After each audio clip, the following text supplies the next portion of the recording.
Still says preparing. This is what happened last time. And I don't want to happen what happened. Ah, it's happening. We're doing it. Yay, we're live. Woo, woo, woo. Guys, hi everybody. I am Natalie Diaz, founder of Twiniversity, and today we are hosting an interactive discussion. So we are here live in our homes. I always think it's really weird that like the newscasters, by the way, are still saying like we're home keeping our social distance. By now, I feel like it's expected. Yes. Like this is just what has to happen. So I'm very excited because I have one of my all-time favorite guests. It's a new guest, and I have a feeling we're going to be seeing a lot of her.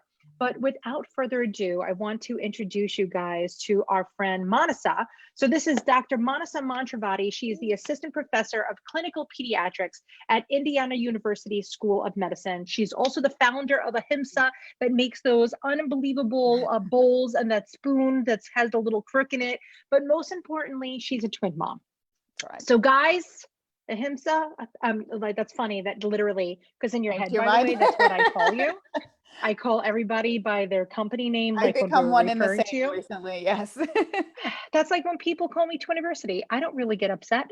Yep. It's kind of who I am. So Manasa, thank you so much for doing this, and thanks for talking with us again today. So thank you so much. Thanks for having me. Hello, everybody. So today we're going to do this a little bit different, and we are going to host kind of an interactive discussion. So here's how this goes. I am here in the Northeast. I'm actually in New Jersey, away from the hotbed that is New York City. Manasa, where are you exactly? Indianapolis, Indiana. So you're in Indianapolis. I wasn't positive. I was like, maybe you live an hour away. I don't know. I don't actually know if I've been to Indianapolis. How is that possible? It's a great city. All right, I'm on my way. As soon as this is done, one day. As soon as we could travel again and life is normal-ish, I will be there. But we are in our respective homes. And so I really wanted to have a discussion about kids and COVID-19. Mm-hmm. So Manasa, just so you know where we are kind of and what we've been discussing. So clearly we know what's going on in the world, that the world's on pause, especially here in the Northeast. And initially, it was thought that, kids have a harder time of getting it, and there's not a lot of cases of kids getting it. However, we actually have some Twiniversity families that they have children that have tested positive, and this is even as far back as January. Mm-hmm. So we're seeing that sometimes the kids are getting it, but here's the weird thing. We have one family that the parents never got it. Mm-hmm. So I want to have kind of a little discussion about, are kids getting this? Are you seeing kids that get it? How it affects them? What's going on? So give us a little update about what you know of what's happening now in the land of pediatrics and COVID-19.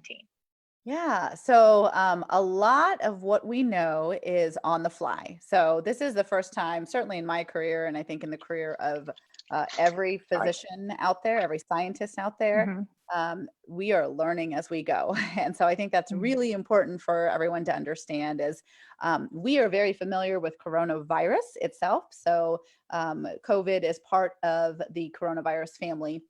We as pediatricians are extremely familiar with coronavirus because it causes the common cold. And in children, typically, most of what we see is viral. And so we know coronavirus. This one is a little bit different because it is in the same family, but there's something about it that we've just never seen before. So anything that we know about it is really all new and continuing to evolve. And so from the most recent studies, and so we get updates as providers on a daily basis.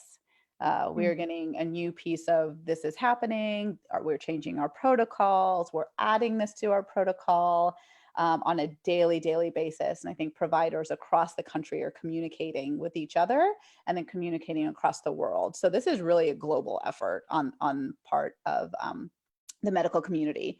And so what we know thus far, so far the biggest piece of literature that has come out was initial studies out of China, because they were affected first. And so we know that children do get it. So it's not that children don't get it. It's just at what level are they affected? So we know that most children are asymptomatic or have mild disease. And most people in general will be the same. Overall, Okay. do okay.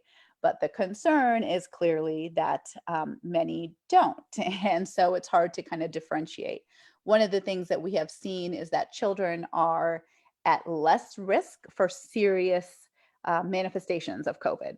So Okay. that is what we know. And so um, I think that's really important for people to understand, because I think as a parent, you get very frightened on what this Oh means yeah. for your child.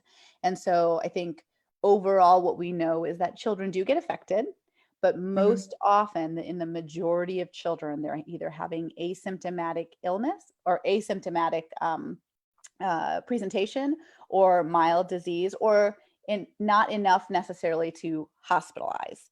And of Okay. those patients, they tend to do overall pretty well. So the mortality, the morbidity and mortality, how sick they get, and if Hmm. it results in death, is so far below what we see in adults. And so that's Okay. what we know thus far. And I think some people have asked, in general, what age should we be most concerned about? So out of those studies that originally came out, Hmm. children who were kind of in the infant stage, less than 12 months, had an increased risk when you looked at all children. So Okay. again, really important to know, everybody can get coronavirus, children get it, but in general, children have the milder form disease. And of Okay. those, the younger children are at more risk of getting sicker from it. Okay. So this is the very freaky thing, and um, I don't know if we're lucky or unlucky to live where we live, but Mhm, I've been watching kind of what's been happening across the country. mhm. And I do know that very unfortunately, it seems that it wasn't just New York didn't just get, we're not dabbling in the COVID right now, or the Rona, as my kids call it. So we're not dabbling, we're like fully immersed. And Absolutely. because of this, we have a lot of friends that have had this. And some of the teenagers that we've seen have had symptoms. But I really want to talk about this kind of asymptomatic, because Mhm. this, I think, is probably one of the scariest things, and probably, it's not probably, it is why we're all home, right? Yes, Because absolutely. everybody's like, well, of course, if I don't feel well, I'm going to stay home. So let's talk about kind of this asymptomatic and what asymptomatic means, and what might mean for an adult, and what it like for us, and what it might Mhm. mean for our kiddos. Yeah, so asymptomatic is truly that you just aren't showing any symptoms. And so while we have seen, so remember, we have asymptomatic spread of other viruses. What's different about coronavirus is how contagious it is and how Hmm. transmissible it is. And so that is why that social distancing is put into place, because especially with kids, if we already know that children are kind of skewed towards the asymptomatic presentation of COVID, Hmm. and children in general, especially Okay. the little ones, are not that easy to say, don't touch your face and hand wash exactly properly, and don't touch this, and don't, hug this person. It's not really possible. It's not realistic, especially developmentally for those younger children. And so that is the biggest issue with COVID, is that we know that it spreads um, asymptomatically, and the term asymptomatic literally means you don't know you have it. You're not doing any harm. You're not intentionally doing any harm to people. But the problem is, just by, some viruses, you really have to cough, or you have to sneeze, or those Hmm. respiratory droplets go far enough. But with this, we're seeing a transmission at such a high level that we think even Yeah, just kind of talking can spread it, which is why all of these newer it's guidelines, crazy. face masks and everything, is going into place. And so I think it's really important for people to know that is truly why we have to go to such great lengths to be able to control it. It's frustrating me. It's frustrating me a lot that I'm watching, people across the country basically say, we need to go back to work. We get it. But using this as an example, and I'll tell you, Manasa, and the Twiniversity family, we have a family member who, her and her husband have tested positive Mhm, and have zero symptoms. mhm, And they are both very, they both are not the toughest people. They have a lot of health problems. They're definitely in that risk factor that we hear about on the news, but they're asymptomatic. They have no symptoms, and the way that they found out that they even had it was because their brother-in-law and their sister had passed away from this. So it shows you that even within the same family, there could be people that could be asymptomatic, like your children, where you may be experiencing symptoms, but the kids aren't. That doesn't mean like, oh, the kids are fine. I don't feel well. Let's send them to grandma's house.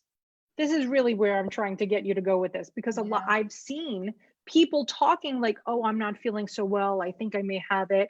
Let me get the kids out before it's time. And there does seem to be a lack of testing despite what everybody else is saying. So Mhm. in your hospital, are you testing everybody that comes in, or you're like, no, we can't test the asymptomatic people because there's just not enough?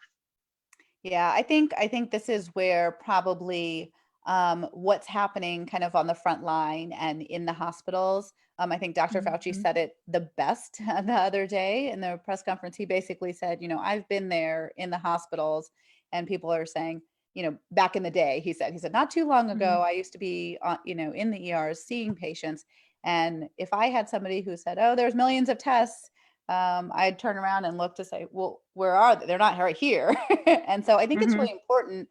You're only as good as your testing capability, right? So the test Yeah. is the test. So you have to be able to have the machines that run the test appropriately. You have to be able to have personnel to read those tests. And so I think that's Mhm. herein lies the problem.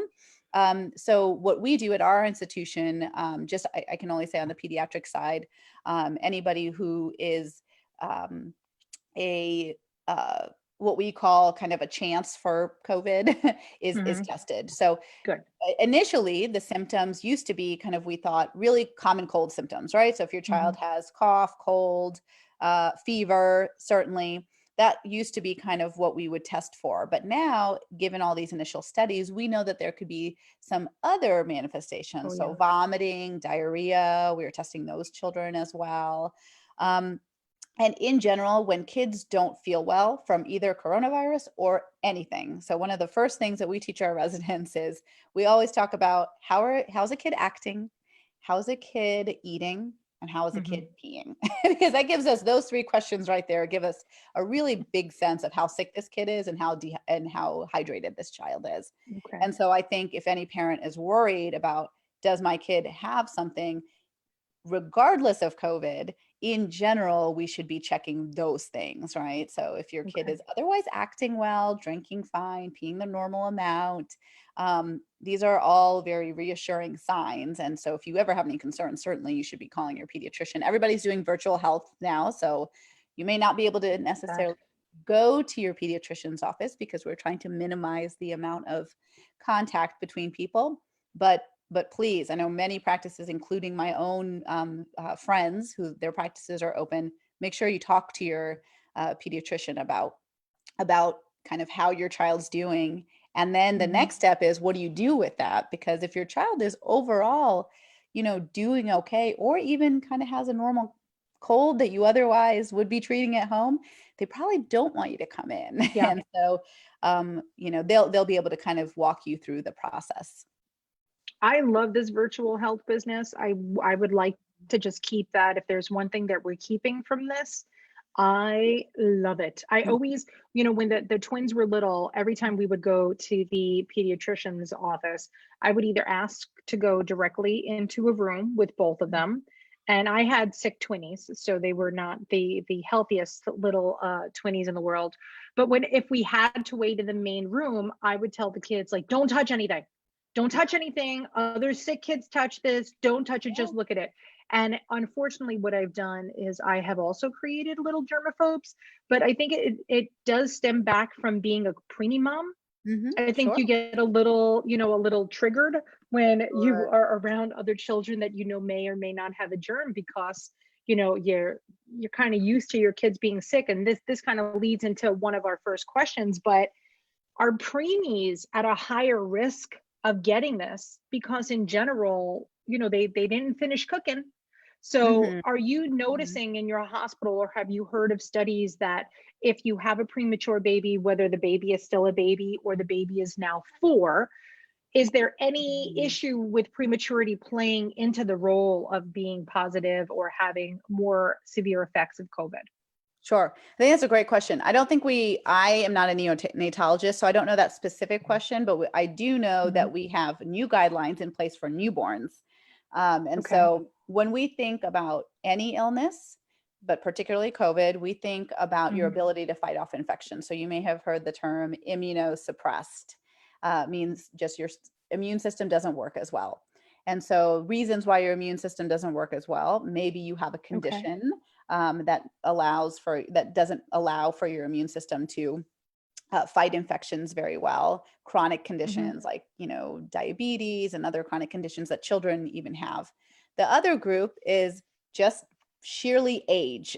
So we know that newborns, whether they're premature or term, we know that when your baby is born, they don't have great defenses against infection. Yeah. And so that's why we as pediatricians always talk about breast milk and breastfeeding, because mom is able to pass on those antibodies. So really the newest pieces of evidence is just kind of talking about newborns. Like I said, I'm not a neonatologist, so I don't necessarily Mhm. know if they have long-term studies to be able to carve out which children were born premature if they're at increased risk. But we do Okay. know that we have systems in place like even now versus a few weeks ago that we weren't Mhm. necessarily doing because we're learning more and more. And so in general, the guidelines have already evolved for newborns who are born with moms who are positive with COVID and kind of what happens during Okay. those times. And they are at increased risk, clearly, if mom is positive. So we Mhm. know things in that realm, and we know that they don't have the ability to fight off infection. So the Yeah. things that we know about newborns, at least, would apply for anybody who would not be able to fight off infection. So Oh, these poor I little don't have a babies. great Are answer on the older kids, but we do know in the Yeah. newborn period, they're certainly at higher risk. Well, honestly, we only have so much data to go on. I Exactly. mean, in all sincerity, we're not looking at something that's, 15 years old, which is unbelievable. Like, if you just stop for a second and say, like, is this really what's happening? Like, do Mhm. you, as a doctor, do you have moments where you're walking through the floors of the hospital and do you have like a where am I? Is this a movie set? Is what's going on? Like, do you see more activity on the pediatric floor because of this? No. So the silver lining in my world as a Hmm. pediatrician is that our hospitals are quite empty in general, Okay. because so most hospitals are trying to stay empty in order to Yes. be able to house the really critically ill adults. And Hmm. thank goodness, knock on wood, children by and large are not necessarily getting critically ill from COVID. Beautiful. And Beautiful. so that's what we're seeing. We're trying to keep the hospitals empty. And to be honest, we are many freestanding children's hospitals. What they're Hmm. doing is kind of trying to take any pediatric case into our hospitals, leaving all of the other hospitals available for adults. So we're trying to shelter our own patients to Oh, stay that's so with us. great. And Oh, that's so, so fantastic. Because yeah, there's still going to be broken bones, absolutely. issues, dislocated shoulders. Like, there's Absolutely. still typical pediatric issues that are going on. And Absolutely. I do think that if you watch the news, you would never realize that. But, unfortunately, adults are still having heart attacks. People are still having People still strokes. have I'm cancer so who need worried about, operations. yes, Absolutely. we were just talking about Yep. that. I'm so worried about getting a cut and needing stitches. I bought crazy glue for the kids just in case push came to shove, because there will be no stitches. I will be burning a needle old school style, like in the Wild West, Yes. watching YouTube videos on how to do my own stitches. But like, it's so scary because you have to say, like, is the condition serious enough for me to go to, a hospital? Yes. We have a question from a mom, Bean. She said that her daughter was hospitalized in December for RSV. She wants to know if she should have additional concerns later on. Like, are you seeing, because she's a younger child, Uh-huh. premature, Mhm. right? So does that put her into that category of we need to watch you a little bit more? Yeah. It was That my mom's calling me. I don't know if you heard that come in. Oh, no, Sorry. we didn't. That's a really good question. So, we are just getting out of RSV season. So many children, especially premature babies, are at higher risk for RSV. And it's another type of virus that causes another type of respiratory illness. And we actually see, by and large, many more kids get sick from RSV. Again, I don't know the answer specifically because I don't think we have, again, enough. First, we have to, so in medicine, generally, we have to have enough people to study, and we have to have enough time that has surpassed so we can make an accurate statement about what is going on and kind of the trends that we're seeing. So I don't specifically know of any data in the general pediatrics world specific to RSV and COVID. I do know that in general, premature babies are at higher risk for specifically RSV bronchiolitis. And then there is some literature out there that says, in general, if you have recurrent bronchiolitis, RSV bronchiolitis, you may be at somewhat higher risk for developing asthma later. But that is not a global statement for this mom watching. I don't want her to think that, her child will have asthma. But I think just in general, watching your child closely, so the question is, should I be watching this child closer than any child? The symptoms and the signs that we would tell you would be the same for any child, right? So in patients who are very high risk, our threshold may be a little bit lower. It would be the same. We would be telling you the same things. Are they hydrated? Are they having difficulty breathing? Are they having really high fevers that are prolonged? Are they having a lot of vomiting and diarrhea? Those same questions apply whether you're premature, term, 5 years old, 10 years old. It just, our threshold for each of those ages is a little bit different because the reserve is a little bit different at each of those ages.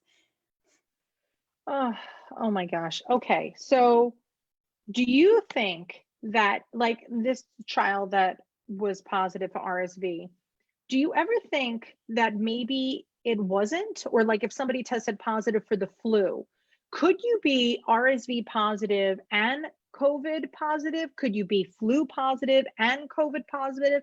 Do you think that there was a time going on, like even say December, January, February?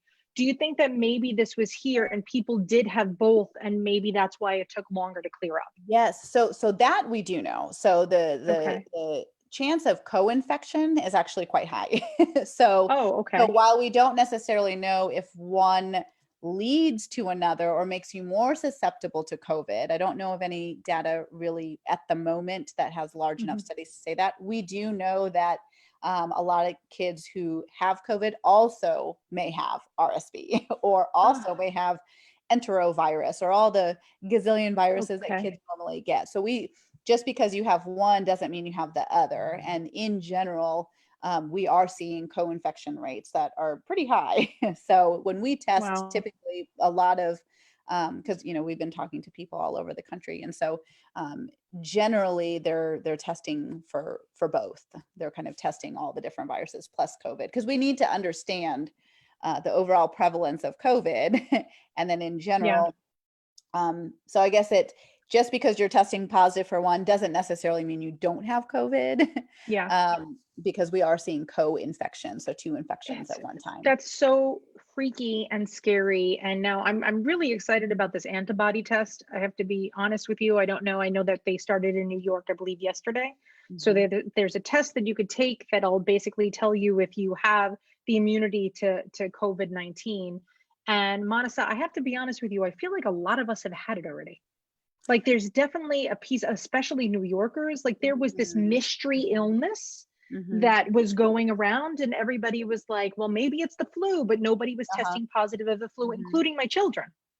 So we all, and it was maybe like a 6-week long period of just, it was a mess. I mean, the amount of tissues and Robitussin and everything. So everything was treated like that. But there is, in my heart, I feel like this was around, which there's a plus and a minus to that, because the minus is that we had this going around, but the plus is that we have been around the block and we're okay. And I think there's a story behind that, and that's why I'm excited about this antibody test, because I could be like, yeah, I had it already. My friends have had it, my twins have had it already, and we're okay. I think there's a feeling of hopefulness that you might Totally. get when you've seen somebody who's been there and done that, Sure. especially children. Sure. And in your home, what Mhm. are you guys doing? Like, what precautions are in place, especially because both you and your husband are in hospitals all Mhm. the time? Yeah. See, Yeah. are you thinking that maybe you should have just been a receptionist and you could have avoided Yes, all although this they're and very important too. Actually, we say that absolutely. But they hopefully they're working from home is I what I'm hope so saying too. about that. I'm Exactly. hoping. I'm hoping. It's I think, I think it's a chance for people to understand that while COVID, I think, is really bringing to light things that are can be scary, it's also bringing things to light that we should have already been doing and teaching our children at baseline. So Yeah. my girlfriends and I joke, when our children started preschool, the first thing that our teachers said were, "I've never seen such hand washing before." Like The they look like pride you must have felt. they're going to the OR, but they're Love going it. to like crayons next. And so the point is, in general, the things that we do at home are things that we should all be practicing at baseline to Mhm, decrease the risk of infection at baseline. So, mhm. hand washing, it's kind of become this new topic, but we should be doing that anyway. Like in general, we should be doing that, and we should teach our I children can't the proper I way to couldn't hand believe wash. that. Yeah. Yes. So, When this first came, like when this first started and everyone was talking about it, there was a piece of me that said, was no one washing their hands before? yeah, it makes you So wonder. what happens? And maybe as a New Yorker, like the very first thing that you do when you walk in the house, no matter what, is you take off your shoes and you Yep. wash your hands. And since the twins were super little, Yes. and I realized that they're kids and that I should not expect so much, I actually have clocks in all of our bathrooms and Uh-huh. anywhere where there's a sink, so they could watch the second hand sweep the 20 seconds. Oh, good for So you. even we this is old school. Look, they're Yeah. 15 years. Yeah. Even like here in this house, because we've always been coming here since they've been little, this house too. We have, and Yeah. it's got to have a second hand. So they Yeah. have to be able to watch. And even over the sink here, it's always been a big issue for us, probably because of the subway, because they Yeah. were preemies. I mean, when they came home from the hospital, I would have clothes for people to change into Mm-hmm. Mm-hmm. before they held my babies, because Yeah. it was so rough that first month. They were in there for a month and it was so difficult that we kind of just got into a habit. So for you as a doctor and for me as a preemie mom, that was part of our regular routine Yes. anyway. So I was like, what was Yeah. everybody else doing? Yes, yeah. Well, and sometimes you go to the before when we were being all going to public places, you see people and you're like, "What? Did you even I wash your hands?" can't. And it was definitely I not 20. can't.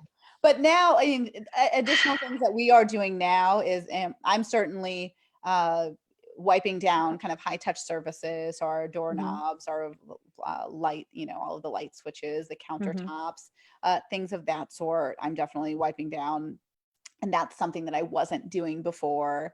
Another thing that we started doing is, because we know that New England Journal of Medicine article came out about how long coronavirus can live on various surfaces. So we're Hmm. just being mindful. I think it's important for people to not live in fear, but just be Hmm. educated about the knowledge that comes out of the scientific world. And so, we are wiping down packages, or at least if it's not something that we need right away, have it sit out for the 24 hours and then wipe it down. So there are certain things that have changed in our daily routine. Certainly Hmm. coming home from work is way different than what it used to be.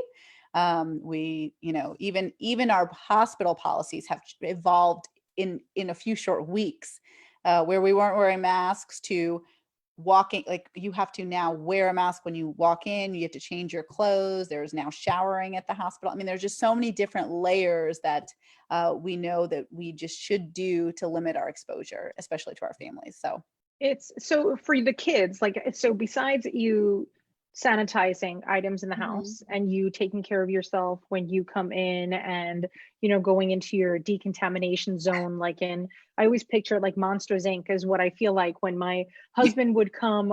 He had to go into the city for a few times after, Yeah. quarantine started. And when he would come here, he would walk in the front door and I'm like, take off all your clothes, like Yeah. literally, like right now. And like he would walk in the door and I'd be like, no underwear, no socks. That's it. You get underwear. You're lucky. You're lucky you can keep those on. And he would go right into the shower and there would be fresh clothes because coming from New York City, I mean, I'm right to be concerned. And of course I was still super neurotic after it, but even his coat, we were washing, like everything we were trying to wash. So we were being hyper vigilant. I mean, maybe we had it, maybe we did it, maybe we're protecting ourselves, but how do we do this for the kids? Right? I Yeah. could tell my husband to get naked in a living room, but Right. what do you do for the kids? Like, are you letting them go out? Are they allowed to go to the local playground? If they are, when they come home, are you playing Monsters Inc. Decontamination? Like, what's the difference for the kids as it Yeah. is for you and your husband? So big differences, right? So the normal everyday stuff, wash your hands every time you come in, before meals, all that good stuff. We're really trying to teach them not to touch their face. It's very hard. I am someone who talks with their hands. My kids are the same way. And so trying to really be mindful of that, and then kind of Hmm. really educate them on why we're doing this. I think that's like a really important baseline thing that they should Hmm. learn, because I think that the more that they understand, the more the power that they know that they have over Definitely. their own actions is really important. Yeah. We are not, I mean, so I'm a big advocate, and I think all of the data suggests that you really shouldn't be going to playgrounds. And that's just because we can only control our own actions. We don't know who's been on there before. It's Yeah. most likely not sanitized. Like I just said, we know that coronavirus can live on surfaces for longer periods of time. So um, they know that they can't go out to playgrounds, and that's been really hard for little kids to not see their grandparents, to not see Yeah. their friends and family. So we just take some. We play outside in the backyard and then come in and wash our hands. So certainly our daily life looks different even for Yeah. them. Weirdest question of the day, but a fun one. We literally just got this question. Oh, So okay. we have a mom who has twins that are Olympic nose pickers. Oh, yes. They're I've got going one of for the those. gold. We should They're compete. going for the gold, and we're hoping this is the year that they're going to win. So maybe this could be put to rest. But when you do go for walks around the block, like let's say, or even like anywhere that they're going, what could we do when you have a child who's so mindlessly picking their nose and touching their face on kind of a habitual basis? What are Mhm, some things that a parent could do? Because now that was always an issue because you don't want your mhm. kids picking their nose ever. But what do we do now that it's really an issue? Yeah, yeah. So I think in general, trying to stay at home as much as possible to limit your exposure to other kind of exposures, with other Hmm. people. And even if you're going outside, again, coming in and washing your hands immediately. Hmm. But I think the lesson here is just, what other parenting tips could we normally do? So positive reinforcement for good behavior, you could do a reward chart. I don't know how old these children are. Um, but I think it's really important for us to be able to have positive parenting during such a crisis. Yeah. And really part of that is being very, very, very truthful to our children at whatever age and stage they are. So for our young ones, explaining what germs are and why we're doing what we're doing and why it's so important not to, pick their nose and touch it, Mhm. touch their face. And that could look a little bit different at different stages. Like a teenager, you would talk to a much, in a different spot. So, but Yeah. basically educating them, empowering them, and then maybe doing some positive reinforcement for good behavior. And so you could Okay. do kind of like a jar, and every time, if they're about to do it and don't do it, maybe they, get a coin in a jar. Things that we would otherwise do to change behavior, again, at baseline can be Yes. applied here. But the risks are a little bit higher. But I have some sort of reassurance and feeling that at least if they're home picking their nose and touching their face, Yeah. it's a bit different than going out to the playground, picking their nose, touching the playground, putting it on their face, or going to the grocery store and doing the same thing. So I think that's why the social distancing is so important, because we can't control what everybody does, and you certainly can't control what a 3-year-old Absolutely. does. It is our life statement of the only one you can control is yourself. I don't know if that's just a twin thing, but I think that even when they were little and constantly like, she did it, he did it, Oh yeah, yeah. okay. You know what? The Yeah. only one you can control is yourself. And then my other favorite statement is, someone could only drive you crazy if you give them the keys. Oh, that's a good one. I like that one. I don't want to hear my kids, also known as zip it, lock it, put it in your Yeah. pocket, Oh, and I that's like it. that. Oh, that was from kindergarten. That was a teacher used to say that all the time. Taking that one. All right, we have a question from April. April says, my husband manages housekeepers at our local hospital. When he comes home, should he be washing his clothes and showering before touching us? Or would just changing his clothes and washing his hands be enough? Like, is that shower necessary? Yeah, I'm partial. I think that the more aggressive we can be in how clean we keep ourselves and how clean we keep our environment is just another way, because so much is out of our control, right? So much is out of our control. So if that shower, again, if you are exposed to people who are then don't have the luxury of being able to social distance. We know that this has led to such a pandemic because it's so transmissible that if that is one thing that you can control, to say, you know what, I'm going to, take off the clothes and put it in a bag and then wash that and just jump right into the shower.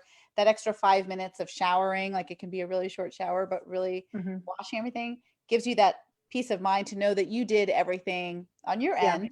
Yeah. And beyond that, we can't control, right? We certainly can't control where we are now. That is the truth. I think that's really important for children and for parents to recognize that there's so many things that are out of our control. Instead of constantly thinking about what we can't do, no to our children, no. Let's talk about what we can do. So what can we do to protect ourselves against infection, and what can we do to remain positive in what is another otherwise really horrible time? This is crazy. It really is. Still every day I wake up and I'm like, what is going on? But I say thank you to whoever is listening there above the clouds, below the clouds. I don't know where they are, but I'm just so happy that we're okay. And every day that we're okay, I'm happy we're okay. Also, one of the very first things that we talked about at Twiniversity, I think it was on day 2 of lockdown, was and I hope that you guys that are watching, and I'm sure you guys have a plan too, but if you have you and your partner are home and one of you is working and one of you is not, if you both, God forbid, got this virus and you both, God forbid, ended up in the hospital, you have to have a plan for your children and your pets. And nobody likes to discuss this, which for me, I find it very infuriating when people don't have a plan. I don't know if that's you. Maybe it's like I'm type A. I need a plan. Yes, but no, but not. But Manasa, it doesn't only bother, like I have to have a plan. It bothers me when other people don't have a plan. You can only control what you do. You just said. I know. But the thing that drives me crazy is that people don't think they need a plan.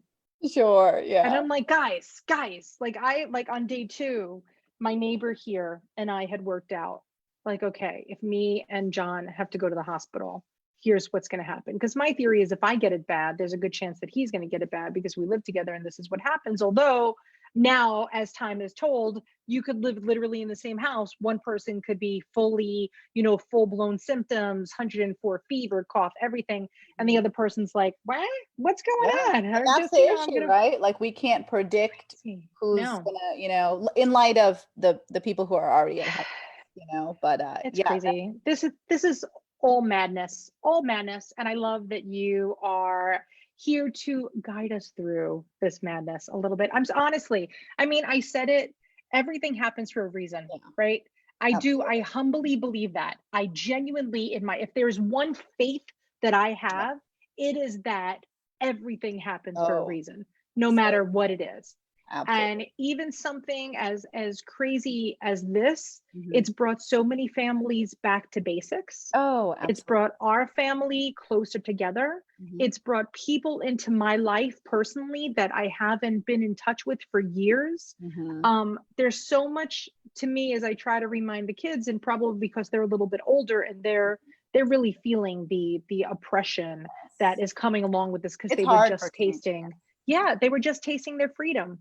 Yes. So they had just started to go out by themselves, and they had a 7 o'clock curfew, and they were like starting to live La Vida Loca in New York City, which is Sure. kind of fun. And I know everybody's so confused of how you raise children in New York City. I am a child raised in New York City. We ain't so bad. We're pretty good. Yeah.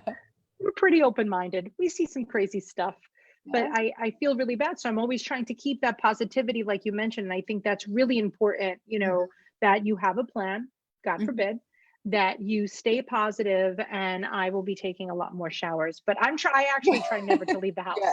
We Well, had and our I first think Instacart delivery. I'm never leaving again. I'm and just and gonna live here forever. and I think that's the thing is I think that we take so much of what we have for granted. And so just a simple, I can stay at home and get my groceries delivered is actually a Mhm. luxury that many families can't do. And so Absolutely. some parents are single parenting and they have to take their children to the grocery store and maybe they don't have delivery. They don't have access to fresh food. They may live in a food desert. Like there are so many, they may not have a job now. There's so many things that people are facing. And so Mhm. I think it's really important that this is a time that we can really, you know, appreciate what we have and really kind of lend a hand to the people who are really struggling through this on so many different layers that some of us may not even think about. Mhm. And actually, we partner with the Pediatrician Foundation.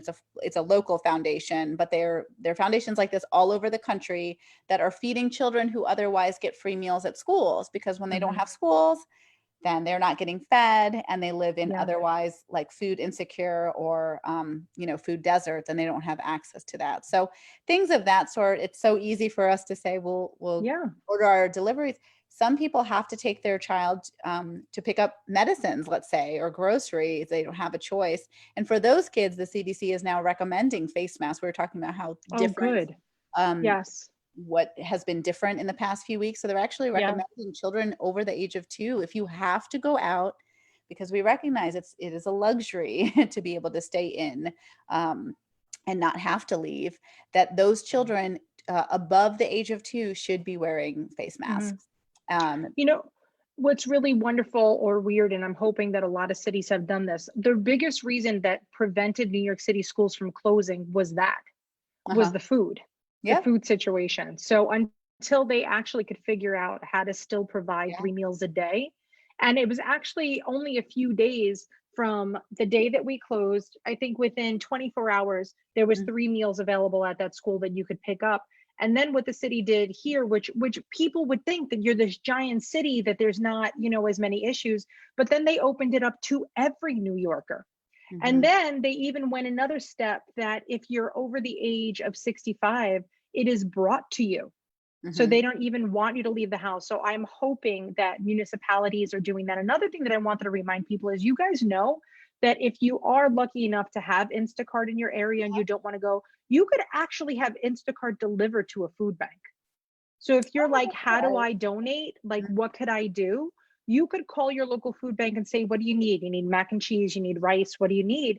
Mhm. They'll tell you what they need, and you could actually Instacart your order and send it directly to a food bank if you're like, what could I do? Because there's always a way that you Yes. could help. If you're curious about it, you could always email us at community@twiniversity.com too. We will be more than happy to Yeah, that'd find a be way great. for you to help in your local area. I'm positive we can. So That's yeah, great. If there's community@twiniversity.com. anyone from Indianapolis or the Midwest, if you visit our website, we're doing a portion of our proceeds for Earth Day. So starting today all the way till Wednesday, we're taking those proceeds and donating a large chunk of that portion to the Pediatrician Foundation, which does this locally for our Mhm. community of children who are otherwise underserved. And like I said, I know that this is happening all over the country. So if you wanted to Mhm. do something for your own local food bank or organizations like this. I think it's really Yeah. important that the basic necessity of food must go on and it must not be a luxury for children to have access to food. So, That is the truth. Yes. I actually horribly assumed that most municipalities were taking care of their people. I don't know why. I just feel like, since our mayor was like, we're not closing until everybody gets fed, I was like, that should be what everybody else is doing. I literally took that for granted and assumed that everybody was. It's unbelievable. But Yeah. I know you have to go back to. I can't thank you enough. I know I took way No, too much of your time. I hope anytime. you're not mad at me. No, Okay. anytime. All right. I love talking to parents, fellow twin moms. I mean, there's nothing, it's what I do for a living is talking about children's health. So this part is my comfort zone. The starting a business, that's like a new venture, but this talking to parents is what I love doing. Oh, I'm so excited. And guys, if you Mhm. don't remember, it's ahimsahome.com, right? Is what it Yes. is, ahimsahome.com. And we have a new code for everybody to use, and it's just twins, right? Or is it twins singular? I think I it's can't twins remember. 15.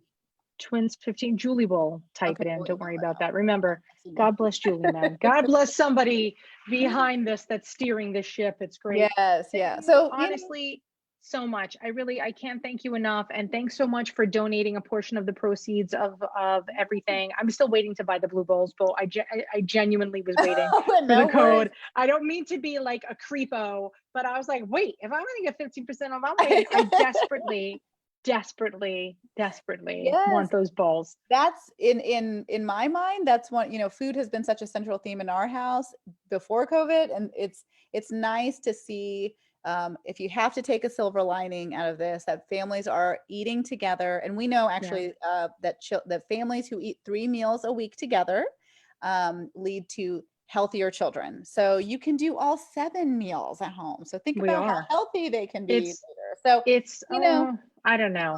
lining. We started a new tradition last night, and we're playing a game during dinner, and we got this new game. I'm getting it. I'm showing it to you right now because I'm so excited about it. Okay, you ready? And we're gonna do one speed round, and the game is called. I'm not saying you're stupid. Oh gosh. Okay. That is the I name didn't of sign this up for game, this. and it is. Oh, it's too bad. It's too bad now. Okay, we're going. Are you ready for our dinner question? Random question. Okay. So, what percentage of people have watched a TV show with their partner, but secretly watched episodes without them? Oh, I do that all the time. I know. So, what's the I'm going to say percentage? like 90. You think 90%? Manasa, that's horrible. I think I, that's high. I know my husband gets very angry that I watch the shows without I'm gonna say 62%. Oh, That's gonna be my guess. I have Okay, no ready? faith in Here, partner. we're gonna reveal it to the universe before. It's 46%. Oh, We're yeah, horrible. That means yeah. that we're doing, look, we're I'm not. very horrible. I said I 90%. thought it was horrible. I thought it was gonna be more than that. So these are the questions. And like another question is, up to how many times its body weight can an ant lift? How many times? It's Up to about how many times its body weight can an ant a lift? lot. I've seen those guys. They're good. Okay, Those so are how nice. many? What? I'm How gonna many times its say body like weight? 4 times their body weight. 4 times? I can't believe they gave you a degree from medical school.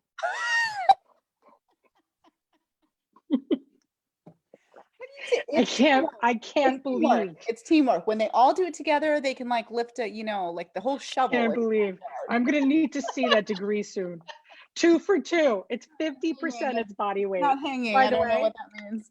it's 50%. So it's backwards too. I would have never guessed that. But like now we're like running out of things to talk about around the dinner table. Oh, you know Just what? literally. You can visit our social Oh. media because we just did this campaign called Dish and Dine. And Tell me so more. it's all about kind of these table topics to talk about. So it'll give you a prompt to say, if you were a superhero, what, superpower would you have?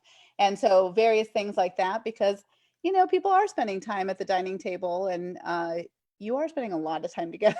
So maybe you need We are. fun, creative things to talk about. So we just did that. So if you visit our social media, you'll find little prompts to talk to your children about that are non-COVID related and just fun. Yes, we can't. Well, I can't do it. I can't watch the news anymore. I'm just going to ask you questions. I'm going to text you and be like, Mom, is there a quick question? Beep, baba, beep, beep, beep. Go for it. I'll send you a message. Go for But it. this is what's happening. So the moral of the story is find the silver lining. We're gonna be okay together, That's and right. call your pediatrician when That's you right. have a question. That's So right. this was to ease your fears. We're gonna be okay. Ah, we're gonna be all All right, will be right? well. It will be a marathon, but we will get through it. Okay, I'm ready. I'm ready. I've been training for Netflix binge watching my whole life. Yeah, right. I feel ready for it. Feel like real, I yeah, did it. good. I did it. I did it. Well, thank you so much. We put in a link to Ahimsa, so it's there. You have your 15% off code. Jules going to put that there too. I am. Be thankful that we don't live by you, so you don't have to have me as a patient in addition to this, because I drive our pediatrician crazy. But you know what? You get the good with the bad, is what I tell her every single time. You get the good with the bad. I'm It's a good true. patient sometimes, and then I'm a total wreck at other times. So Hey, we it's signed pretty up. good. We signed up to be physicians, so we knew we were getting ourselves into.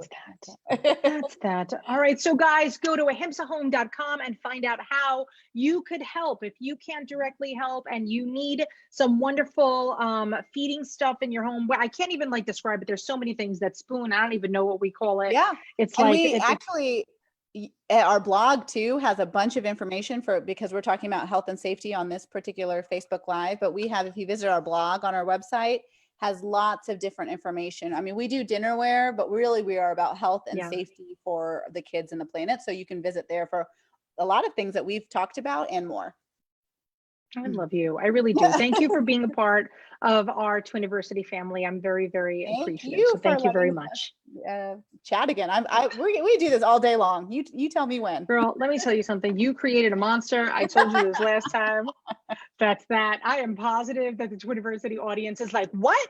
We have a pediatrician that we can talk to on the regular? And I'll be like, yeah. What do you want to tell Manasa? Let's give her a call. Beep, baba, beep, beep, beep. And then we'll be like, here's on top. Beep, baba, right back to you. Don't worry. I love it. I love it, guys. And thank you so much for watching. Just stay home. Everybody. We got this together. And until next time, we will see you later, alligators. And if you do have questions, just email us at community@twiniversity.com. See you later. Manasa, stay safe, everybody. Bye, guys. Bye.